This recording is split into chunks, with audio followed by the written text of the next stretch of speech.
Greetings, Japan fans. In today's show, we are going to look at how to strengthen relationships.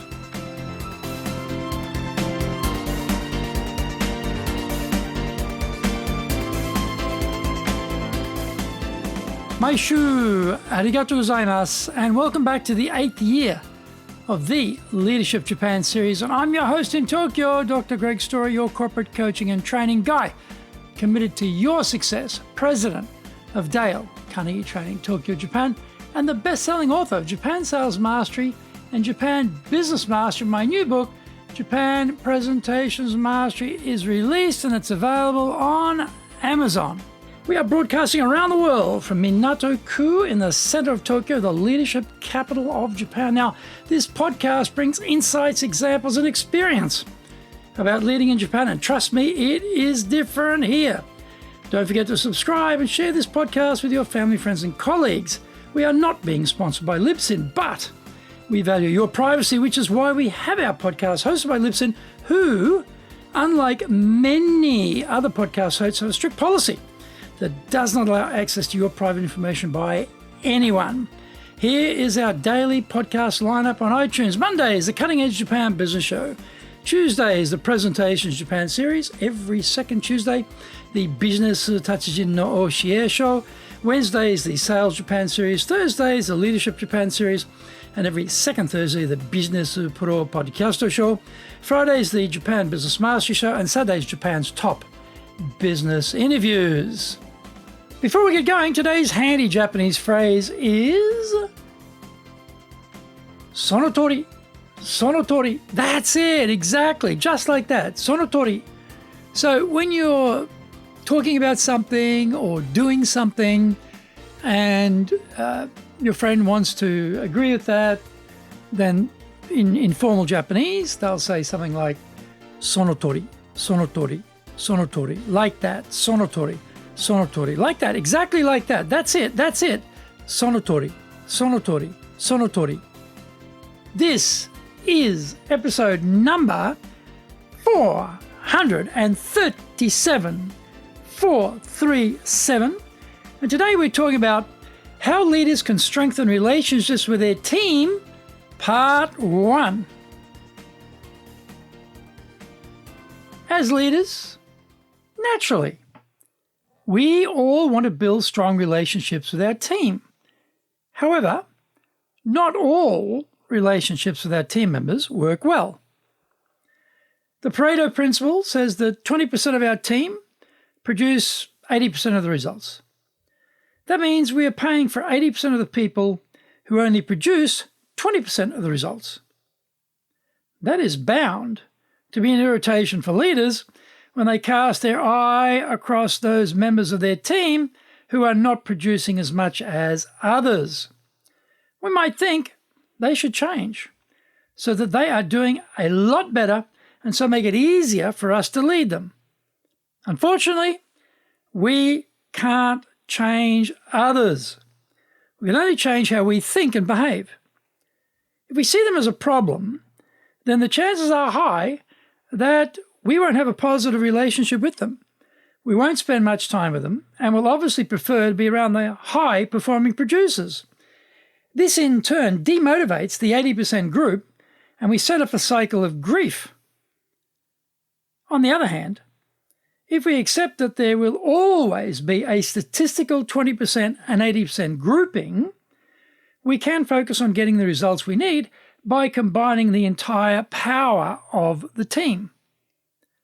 We need to focus on how to get the 20% operating at an even higher level.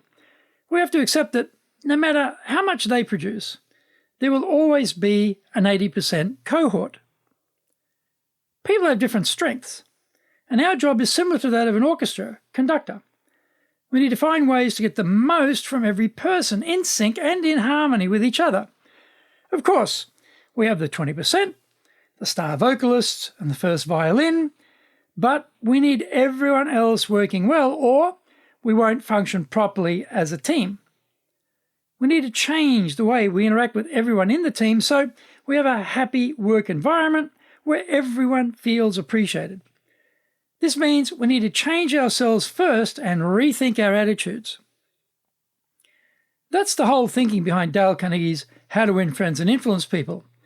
Getting change with people is not about manipulation. It is not about us honing our persuasion skills, conniving for them to change. It's about changing ourselves first, and by extension, how we approach our team members. If we approach the lower performing people in the same negative way every time, we will always get the same negative counter-reaction. If we change the angle of our approach by just 3 positive degrees, then we will get a positive counter-reaction. Find out more when we come back from the break.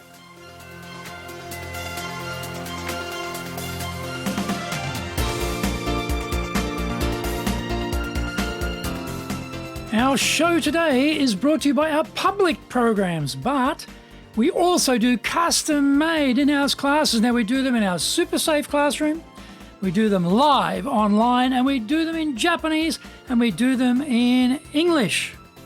Today's show is being sponsored by, on the 16th of November, we're doing the course preview. On the 18th, we're doing professional leadership, handling mistakes.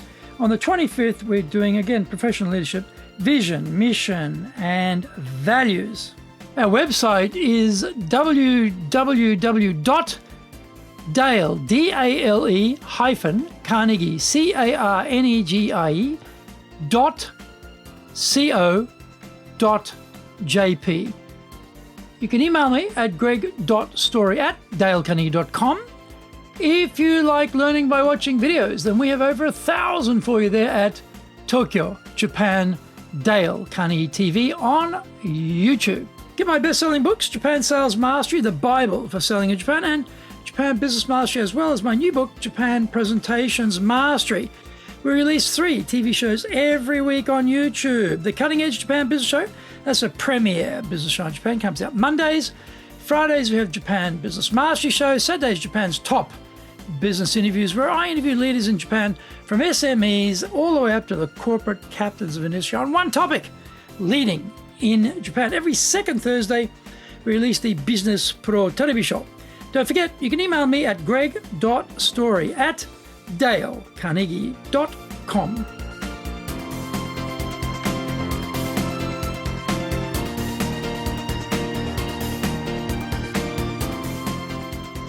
Welcome back. The point is, we have to make that decision to change those 3 degrees on our side first, rather than expecting them to change themselves to suit how we like things. There are some excellent, proven, time-tested human relations principles we can draw on to help us with this. Let's look at Dale Carnegie's principles numbered 1 through 3. Number 1, don't criticize, condemn, or complain. How many times have you criticized someone and had them admit they were wrong and tell you that you were completely right? It almost never happens because people rush to defend themselves and want to justify whatever it is they are doing. If we do criticize them, knowing this, then all we're doing is setting ourselves up to fail to change them, and even worse, create bad feelings between us and demotivate the rest of the team. Number 2, give honest, sincere appreciation. This sounds so simple, except that we don't do it. It's not that we give fake or dishonest appreciation, because we don't give any appreciation, period. We expect everyone to be doing what they should be doing, what they're being paid for, but we show no appreciation of that. Then we wonder why it is hard to get people to cooperate with us. The consequence is everyone is starved of appreciation. They're also quite sensitive to any attempts at flattery and will dismiss what we say as dishonest words, somehow trying to trick them into doing something they don't want to do. So we have to identify something concrete and provable that they did, and then praise that in specific detail. For example, Sik-san, I appreciate the fact you got back to me on time with the information I requested. It really helped me meet the deadline. thank you for your cooperation. The praise is specific and true, and Suzuki-san is more likely to accept the praise as being honest. The key is to connect the praise with evidence. Number 3, arouse in the other person an eager want. We all want lots of things. In fact, we spend almost 100% of our day focused on what we want. The issue, though, is when we need the cooperation of others, they are focusing on what they want too, and are not particularly interested in our needs, wants, or requirements. We need to switch our communication to focus on things which are also important to them. What does the team member want? Do we know what that is? And do we know it in detail? In this way, they will feel there is something directly positive for them, and they are more motivated to agree to our ideas and work harder to deliver the goal achievement. How do you need to change your communication style and content to get the type of cooperation you need, where the other person thinks this is in their interest too? Listen to what comes out of your mouth and check if it is all about what you want and when you want it. As leaders, we get the team and the results we deserve. If we want to improve on what we have, then we have to start with changing ourselves, as painful, difficult, and embarrassing as that may be. Or we can just keep whining about the bad hand we've been dealt. If it is the latter, don't worry. You won't be short of company, as there are plenty of leaders doing just that. Probably not a crowd you'll want to be part of, though, because they are the 80% of leaders producing 20% of the results.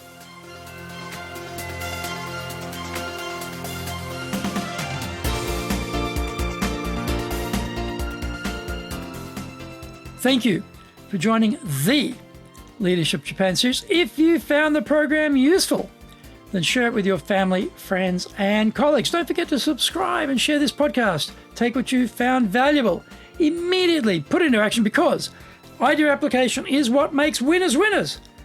Be one of them. Remember, I'm your corporate coaching and training guy in your corner, committed to your success here in Nippon.